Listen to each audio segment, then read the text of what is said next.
y la cofundadora del Grupo Colombiano de Trabajo en Asma. El día de hoy ella nos va a hablar de brechas en asma. Doctora Audrey, muchas gracias por aceptar la invitación a la participación en nuestro simposio y el público.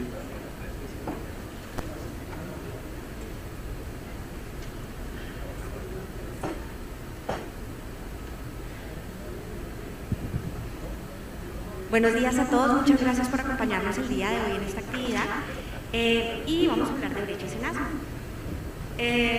Las filiaciones, ya el doctor las comentó. Declaración de conflicto de intereses, no tengo ningún conflicto de interés para la actividad que vamos a realizar actualmente.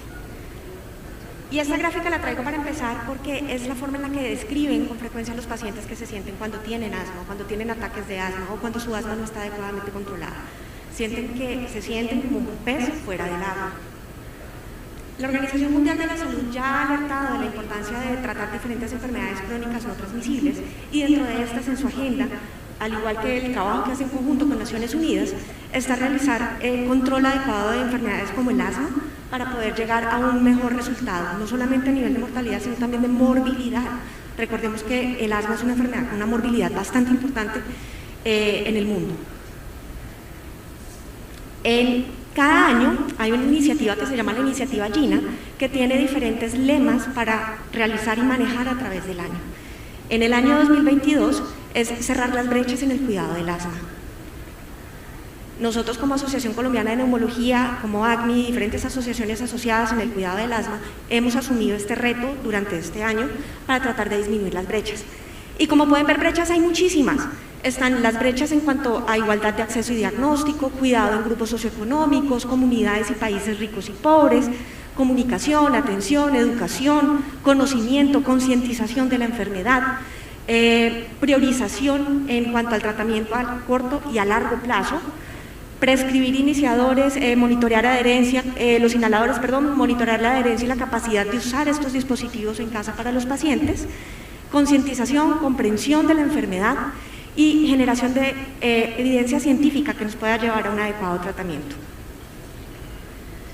Cada una de estas brechas, si ustedes se ponen a ver, se transforman finalmente en un reto que nosotros como médicos tenemos que asumir y como todos los prestadores que están alrededor de la enfermedad, las asociaciones de pacientes, el gobierno, todos debemos asumir diferentes retos para tratar de dar un adecuado control al asma.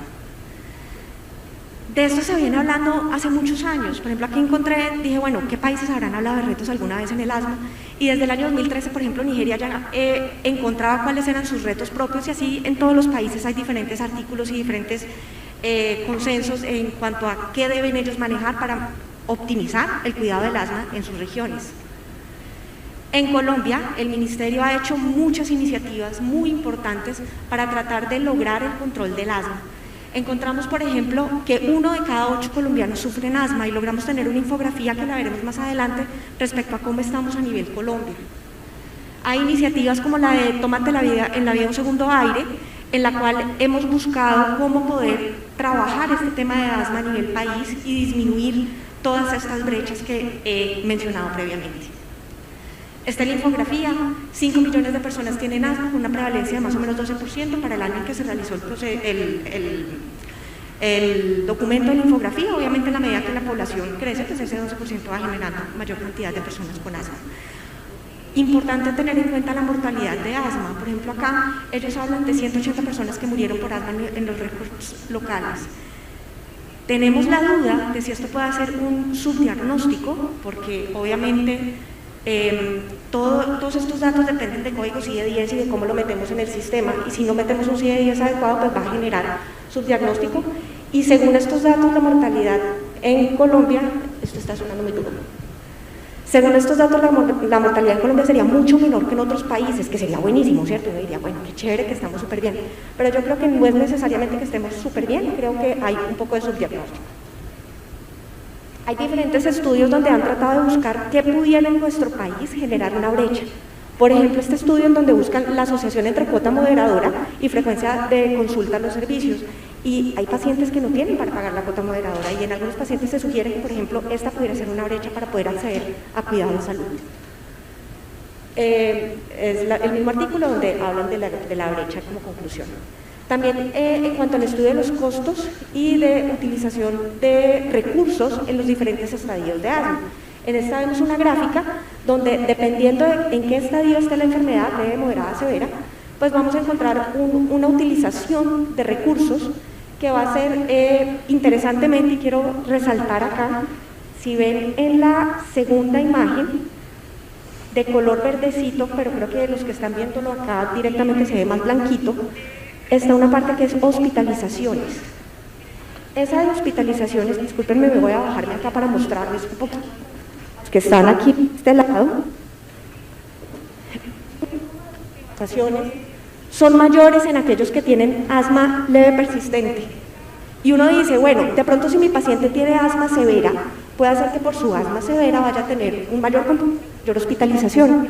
Y fíjense que no es así. Pacientes con asma leve, moderada y leve pueden tener hospitalizaciones. Y ahí nos genera duda, ¿será que esto también genera más mortalidad? ¿Será que se mueren más los pacientes con asma moderada que aquellos pacientes que tienen asma severa? Adicionalmente vemos también exposiciones como la polución, que puede generar también un aumento de la prevalencia de asma o estar asociado con aumento de prevalencia de asma. Este estudio me encantó cuando lo encontré porque es realizado por un ingeniero de la Universidad de Antioquia que está buscando si hay diferentes datos de contaminación ambiental que pudieran estar relacionados con eventos de hospitalización en Medellín, que es una de las ciudades que más estudios ha hecho en cuanto a contaminación ambiental. Analítica de incidencia de contaminación ambiental en la salud pública en Medellín, nuevamente. También hay estudios de prácticas parentales involucradas en la regulación emocional de niños con asma. Recuerde que la parte emocional también es muy importante y que cuando hablamos de asma, al ser una enfermedad que también afecta a niños, compromiso de la enfermedad, la severidad que genera la enfermedad, no solamente va a generar que ese niño no vaya al colegio y haya ausentismo, sino también que ese papá no pueda ir a trabajar. Y eso va a generar unos costos adicionales por enfermedad que a veces no son tenidos en cuenta. La asociación realizó unas recomendaciones para tratamiento de asma durante la contingencia del COVID, una respuesta muy rápida realizada por la asociación. Sin embargo, todos sabemos que el COVID es algo mucho más móvil, más variable a través del tiempo, y que una recomendación que se dio al primer mes o al segundo mes de la aparición del COVID no necesariamente es la recomendación que se puede dar actualmente. Entonces se necesita estar actualizando la información en la medida que va cambiando, no solo la pandemia, sino la enfermedad y la globalización. Mitos y realidades del asma. Cuando uno busca en Google mitos y realidades del asma, es muy interesante todo lo que uno puede encontrar, por ejemplo, y encuentra preguntas de pacientes. ¿Cuál es la mejor inyección para el asma? ¿Cuál es el mejor inhalador? Y seguramente a muchos nos ha llegado a la consulta un paciente y dice, no, doctora, me sentía mal y me colocaron una inyección en la droguería, me sentí súper bien durante 3 semanas, pero luego volví a sentirme mal y me compré entonces unas tableticas que me dieron en la farmacia, me mejoraron. Y claro, puede mejorar inmediatamente los síntomas, pero ¿es el tratamiento más adecuado? ¿Es la manera de tratar al paciente? ¿Y qué tanto estamos nosotros educando a nuestros pacientes en la consulta para que ellos reconozcan su enfermedad y puedan hacer autogestión?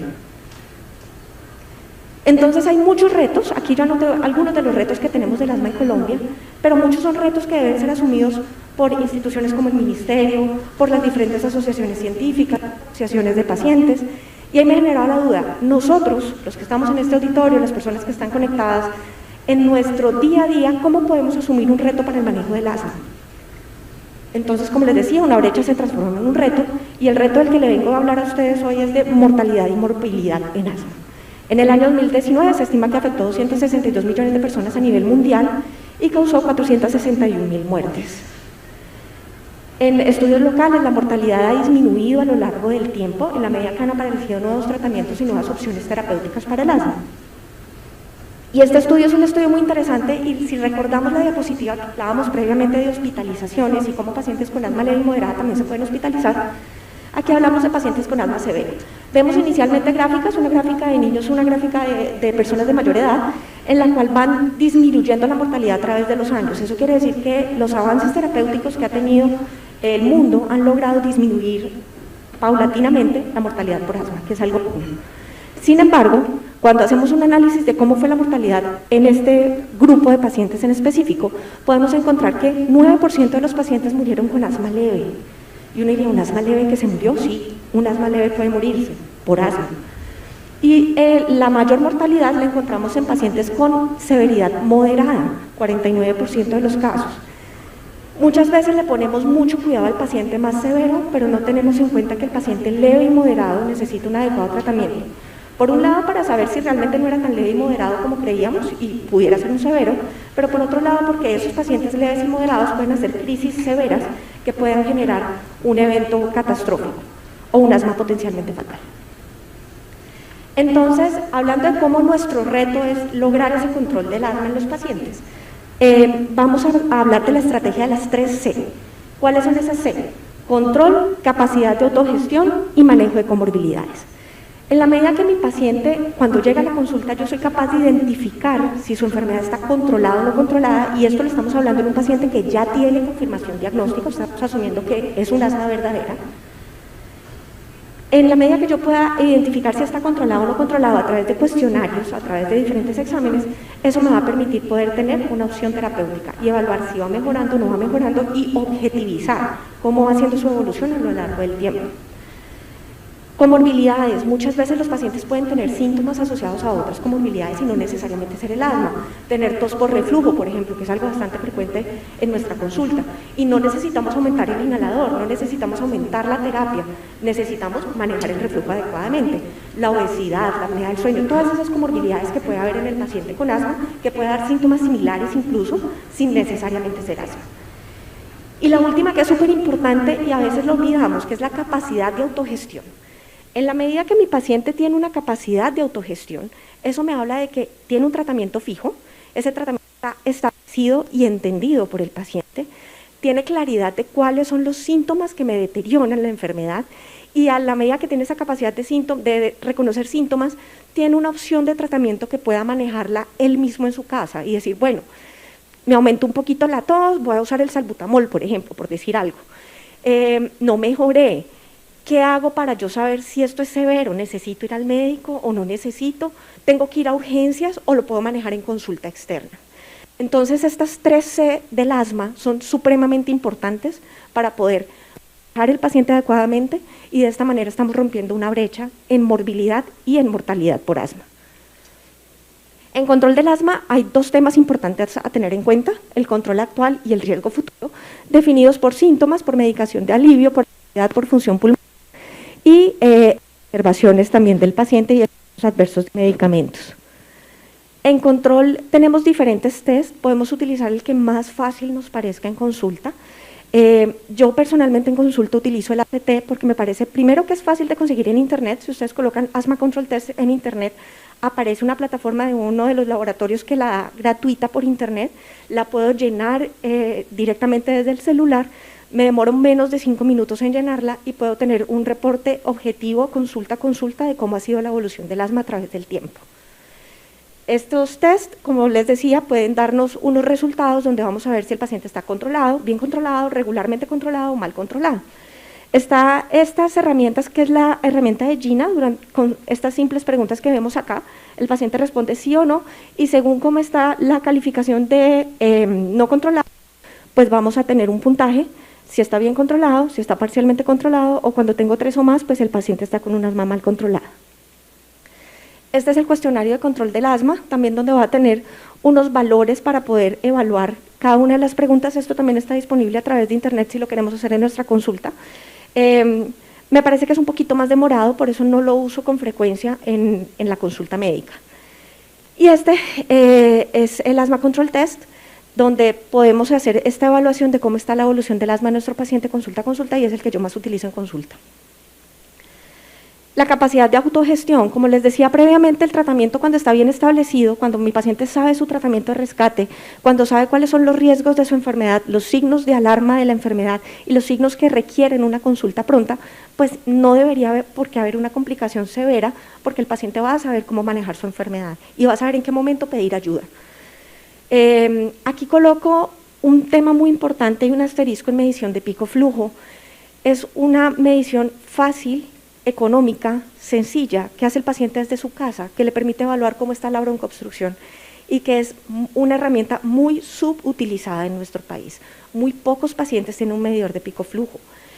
Esta medición de pico flujo, más o menos para darles una idea de cómo es la medición, es un aparato en el cual al paciente se le solicita que haga una respiración rápida con la mayor fuerza posible. Abajo tengo 3 enlaces de YouTube donde hay videos de cómo enseñan a hacer las mediciones en casa. Y se hacen 3 veces, el mejor de los 3 valores se tiene en cuenta, se hace una gráfica, la gráfica ya está preestablecida para peso, talla y sexo, y según la gráfica pues ya miramos si nuestro paciente está en un valor normal para lo que esperamos o si está en un valor más bajito de lo que debería tener. Adicionalmente hay una cosa que se llama el personal best o el mejor valor personal que tenga nuestro paciente de pico flujo, y ese mejor valor personal nos va a permitir poder evaluar cómo ha sido su evolución respecto a sí mismo, respecto a cómo él ha estado y si va mejorando o no va mejorando, o si hay un valor de un porcentaje de alteración de pico flujo que nos ponga en el semáforo en rojo a decir, bueno, algo está mal y tenemos que solucionarlo. Y este es un ejemplo de un plan de acción del asma. El plan de acción del asma debe ser hecho por el médico que atiende al paciente, debe ser hecho en consulta, debe explicársele cómo se hace. Hay muchos ejemplos de plan de acción del asma por internet. Más adelante, al final de la charla, yo les dejo ahí mi correo electrónico. Si alguno de ustedes está interesado, me puede escribir y yo le mando el que yo utilizo, que es uno hecho por mí directamente. Y este ejemplo que tenemos acá es el de American Lung Association, en donde, como vemos, tienen los datos del paciente. Siempre se debe anotar el centro médico a donde el paciente debe asistir, y ojalá algún teléfono de emergencias. Si el paciente no sabe a qué número llamar para emergencias, para pedir una ambulancia, para algo, pues que él tenga la posibilidad de tener ese dato. Este plan de acción del asma se hace como un documento que el paciente pueda doblar y tener en su bolsillo, en su billetera, en donde va siempre, para que sea como sea que pasen las cosas. Si se llega a poner mal y necesita una valoración en urgencias, siempre el médico que lo vea tenga acceso a qué medicamentos utiliza, cómo está su enfermedad y cuáles son las recomendaciones que se han dado para el manejo de la enfermedad y la autogestión por el paciente. De la misma manera, cuando se dan recomendaciones de autogestión, por ejemplo, use salbutamol puff cada 8 horas o use prednisona tal dosis tantos días. Cuando se dan esos datos de autogestión, se da también una instrucción clara de cuándo utilizar cada una de estas terapias, cuándo la puede usar el paciente por sí mismo en casa y cuándo necesita una valoración en consulta externa prioritaria.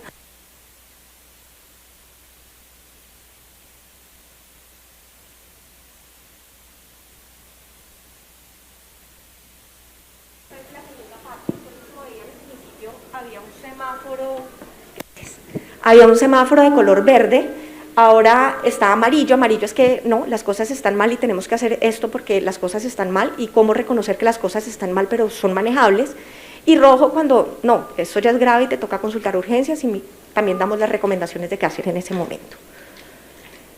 ¿Y para qué eso? Para poder acercarles ayudita al paciente para que cuando esté ahogado, cuando se sienta que está mal, nosotros podamos ayudarlo y rescatarlo y que podamos tener una buena evolución. Y ojalá que el paciente con estas 3C no necesite volver a tener un apoyo, una ayuda o un rescate, sino que él sea capaz de tener una vida y una enfermedad controlada. Muchísimas gracias.